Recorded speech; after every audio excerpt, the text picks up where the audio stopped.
और एक बात निश्चित है बंधुओं, ठाकुर जी यदि आपको दर्शन देने का मन बनाएंगे तो सबसे पहले स्वप्न में दर्शन होगा।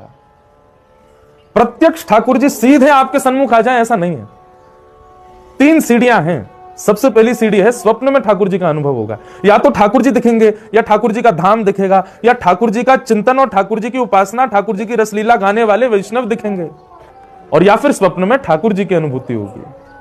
तो ये प्रथम सीढ़ी है। ठाकुर जी यदि मिलने का मन बनाएंगे सबसे पहले स्वप्न में आएंगे।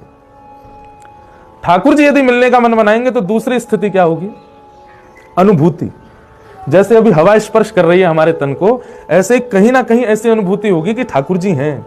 फिर इत्र की सुगंधी आने पर यह नहीं लगेगा कि कोई फ्रेग्रेंस की दुकान पास में, यह लगेगा कि श्याम सुंदर तो नहीं घूम रहे हैं।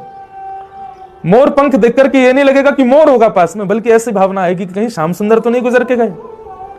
कहीं चंदन छिड़का हुआ दिख जाए तो यह भाव नहीं होगा कि किसी ने चंदन छिड़का है, बल्कि यह भाव आएगा श्री कृष्ण के चरणों में लगा हुआ कुमकुम ही तो नहीं है। जैसे कई बार आप बादल देखते हैं तो बादलों में आकृति दिखाई देती है, ऐसे अनुभव होंगे उसको बादलों में आकृति भी ऐसी दिखेगी कि ये तो श्याम सुंदर है। और तीसरा, ठाकुर जी मिलने का मन बनाएंगे तो फिर ये विचार नहीं करेंगे कि आप कहां हो, किस भाव में हो, कैसे हो, वे सन्मुख आकर के आपको प्रत्यक्ष दर्शन देंगे। स्वप्न दर्शन, अनुभूति दर्शन और प्रत्यक्ष दर्शन, ये 3 विधा है।